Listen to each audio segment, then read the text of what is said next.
جمهورية الصين الشعبية في إريتريا السيد نيوت شانغ في المقابلة التي أجراها مع التلفزيون إريتريا بمناسبة 20 عاما على إقامة العلاقات الإريترية الصينية. إن العلاقات الإريترية الصينية تتطور بصورة جيدة على أساس تاريخي واجتماعي متشابه.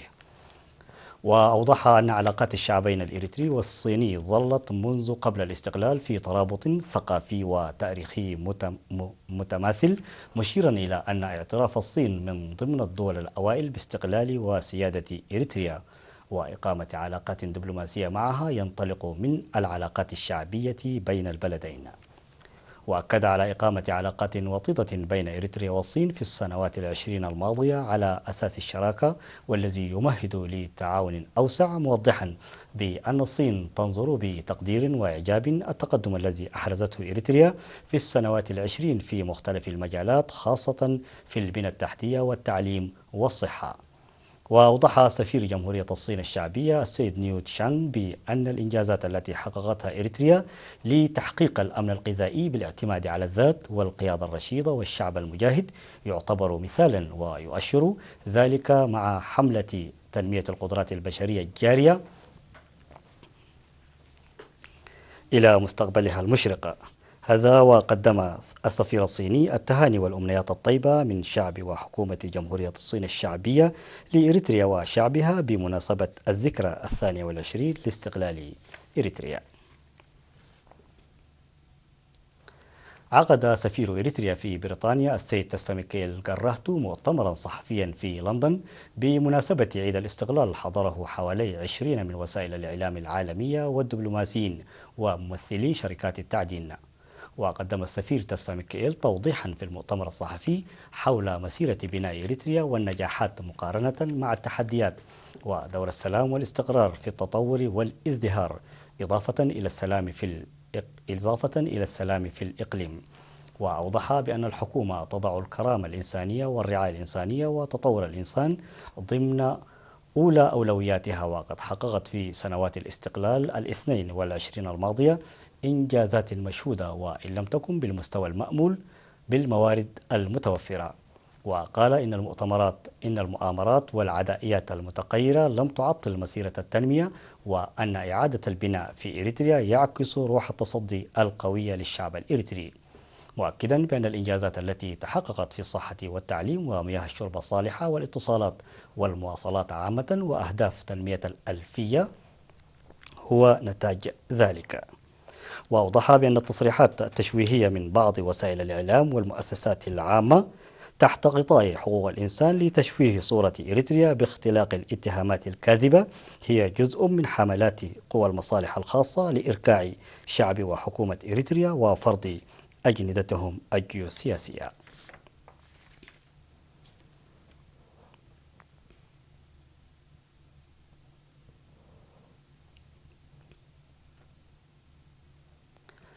قال المدير العام لإدارة الإقليم الأوسط السيد زرئيت تولد برهان إن الاستعدادات التي ظلت جارية في الإقليم بمشاركة شعبية واسعة قد بلغت مرحلة الاكتمال. وأوضح بأن الاستعدادات جرت حتى مستوى الضاحية والقرية، وأن أسبوع الاستقلال في المدارس الذي بدأ يعتبر خير مثال لنقل القيم والتصدي الوطنية إلى الأجيال. وذكر بأن الاستعدادات جارية لتنظيم الكرنفال الذي تشارك فيه 13 ضاحية وأكثر من 40 مؤسسة بطريقة تبعث روح المنافسة والإبداع. وحول الاحتفالات والمآدب الشعبية قال إن هذه الاحتفالات تتطور باستمرار، وبدأت الدخول إلى كل منزل، وستقام هذا العام حوالي 160 خيمة للاحتفال على مستوى الإقليم، معربا عن ثقته تعمل إلى جانب البرامج الترفيهية على تجديد العهد للعمل والتصدي. وأشاد المدير العام لإدارة الإقليم الأوسط السيد زرئيت تولد برهان بالمشاركة الفاعلة للسكان للاحتفال بعيد الاستقلال بحفاوة كبيرة. في غضون ذلك احتفلت مدرسة الأمل النموذجية الابتدائية والمتوسطة ومدرسة الشهداء الثانوية يوم 9 من مايو بعيد الاستقلال بتنظيم يعكس الأنشطة المتعلقة بالمناسبة.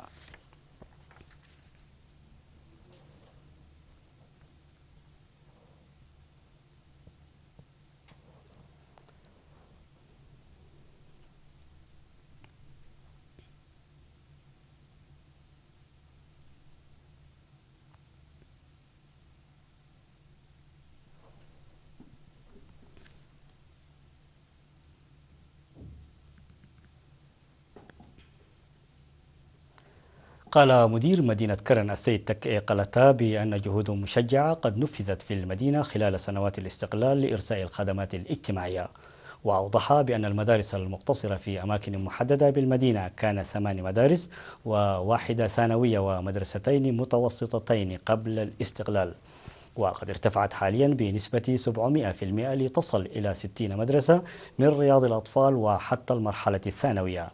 وفي المجال الصحي ذكر عن حصول السكان على خدمات صحية جيدة نتيجة الجهود الحكومية المبذولة منذ قضاة الاستقلال، مشيرا إلى وجود 6 عيادات ومستشفى أهلي في المدينة.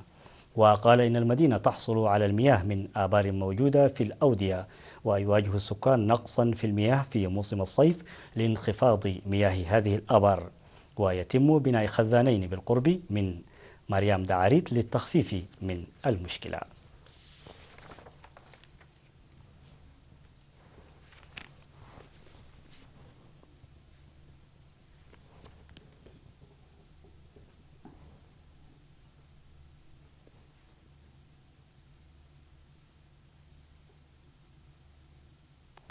عقدت جمعية المكتبات والمعلومات المنتدى الثامن يوم 9 من مايو بأسمرة تحت شعار القراءة للجميع، وقدمت رئيسة الجمعية السيدة أذيب تولدي تقريرا عن البرنامج الموضوع لإدخال المكتبة الرقمية وتحدياته والتأهيل المقدم للأعضاء وورش العمل التي نظمت إضافة إلى البرامج المستقبلية. وبحث المنتدى التقرير المقدم داعيا للاهتمام بتحديات جهود إرثاء ثقافة القراءة ومصاعب توزيع الكتب ونقص القدرات البشرية في المكتبات. هذا وقد تقرر في المنتدى ليكون 10 من مايو اليوم الوطني للقراءة.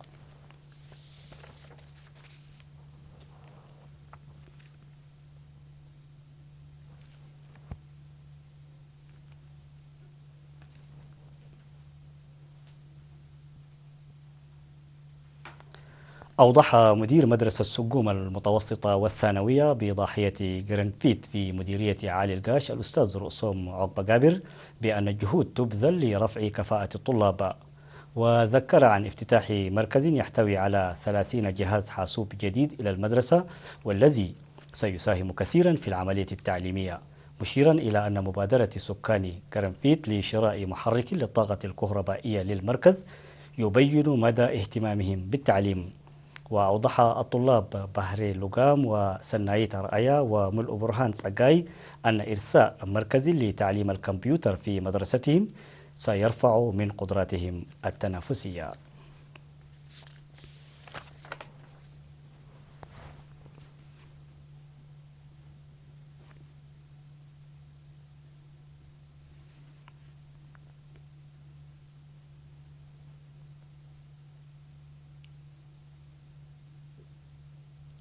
تبذل جهود حثيثة لإنجاز بناء سد ضاحية دبر عد حنس بمديرية لقو عنسبة قبل حلول موسم الخريف. وقال المشرف على المشروع المهندس سامسون تسفى مكيئيل إن السد سيساهم إضافة لتوفير مياه الشرب والسقي في تنمية البساتين. وأوضح مدير مديرية لقو عنسبة السيد كداني ولد سلاسي عن تخصيص ميزانية 21 مليون نقفة لبناء السد وبنى تحتية للري بالتقطير في مساحة أكثر من 20 هكتارا لخدمة أكثر من 600 أسرة. في غضون ذلك يقوم المركز الفني للخدمات الفنية بأعمال الصيانة وإزالة الطمي من سدود في عدد من القرى بالمديرية.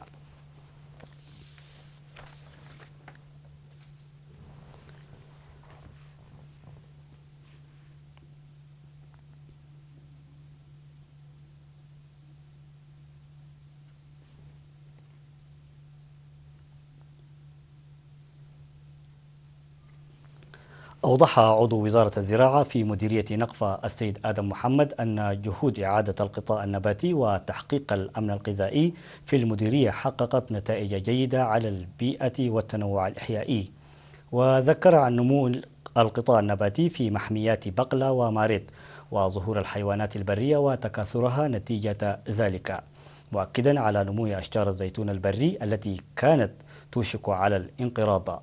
وأوضح بأن مديرية نقفة شهدت دمارا كبيرا لكونها كانت مسرح الحرب في النضال التحرري، داعيا السكان لتعزيز الجهد لإعادة الغطاء النباتي إلى سابق عهده. وأشاد بجهود سكان ضاحيتي بقلة وماريت لحماية الأشجار، مشيرا إلى تواصل الجهود لتوسيع مساحة الغابات المحمية.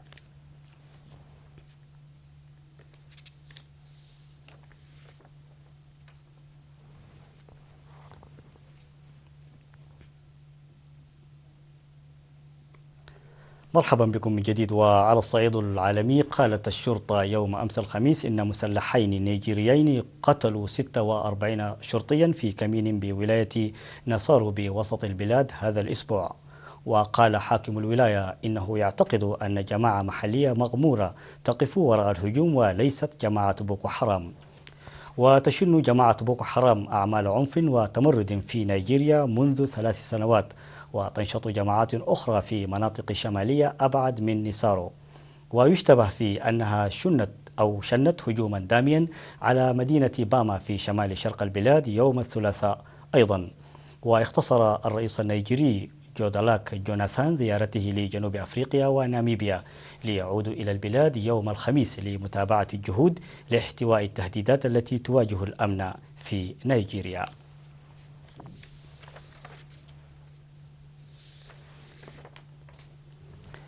حث الرئيس الصيني تشي جين رئيس الوزراء الإسرائيلي بنيامين نتنياهو على استئناف محادثات السلام مع الفلسطينيين في أقرب وقت ممكن، وذلك بعد أيام قليلة من محاولته إقناع الرئيس الفلسطيني محمود عباس بإحياء المفاوضات. وعرض شي يوم الاثنين مقترحا من 4 نقاط للسلام على عباس الذي تزامنت زيارته للصين مع زيارة نتنياهو. وتأتي هذه التحركات من جانب الصين بينما الولايات المتحدة منهمكة في حملة دبلوماسية جديدة لإحياء محادثات السلام التي انهارت في 2010 بسبب استمرار إسرائيل في توسيع المستوطنات. واجتمع نتنياهو وأول زعيم إسرائيلي يزور الصين منذ أن زارها رئيس الوزراء الأسبق أيهود أولمرت في 2007 مع تشي يوم أمس الخميس في إطار زيارة تستمر 5 أيام تهدف إلى تعزيز التجارة بين البلدين.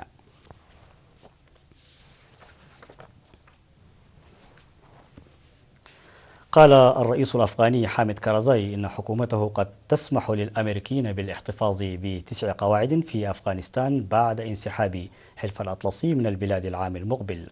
وطلب من الأمريكيين ضمانات أمنية واقتصادية لقاء ذلك. وتعتبر هذه أول إيماءة تصدر عن تفاصيل الاتفاقية الأمنية التي سيبرمها الطرفان الأمريكي والأفغاني، حيث دأبت الولايات المتحدة على الامتناع عن الخوض في تفاصيلها رغم نفيها السعي للاحتفاظ بقواعد دائمة في أفغانستان. وتقول التقارير أن الولايات المتحدة ترغب في أن يصبح الاتفاق جاهزا للتوقيع عليه قبل انعقاد قمة حلف الأطلسي المقبلة أواسط العام الجاري. وعبر الرئيس الأفغاني أيضا عن أمله في أن تتمخض الانتخابات الرئاسية المزمع إجراؤها العام المقبل عن انتخاب خليفة قوي. هذا وكان الرئيس كارزاي يتحدث في حفل أقيم بمناسبة حلول الذكرى السنوية 80 لتأسيس جامعة كابول. قال الادعاء العام إنه سيطلب عقوبة الإعدام في حق أريل كاسترو المتهم باختطاف واغتصاب 3 فتيات لمدة 10 أعوام في مدينة كالفاند بولاية أوهايو الأمريكية. وأوضح المدعي العام تيم ماك جينتي أن الأدلة تثبت أن المتهم أجهض إحدى المختطفات بالقوة ثم اعتدى عليها جسديا ومنع عنها القضاء لإسقاط حملها. وينص القانون في ولاية أوهايو على عقوبة الإعدام في الجرائم الخطيرة خلال الاختطاف، وهو ما ينطبق على كاسترو حسب ما قاله المدعي العام. وقد مثل المتهم يوم أمس الخميس أمام المحكمة في المدينة مقيدا بالأقلال ومرتديا لباسا أزرقا، ولم يرد على التهم الموجهة إليه. وقد وجهت له المحكمة 4 تهم بالاختطاف تشمل الفتيات ال3 وابنته البالغة 6 أعوام، والتي يبدو أنها ولدت في فترة احتجاز أمها. ويواجه سائق حافلة النقل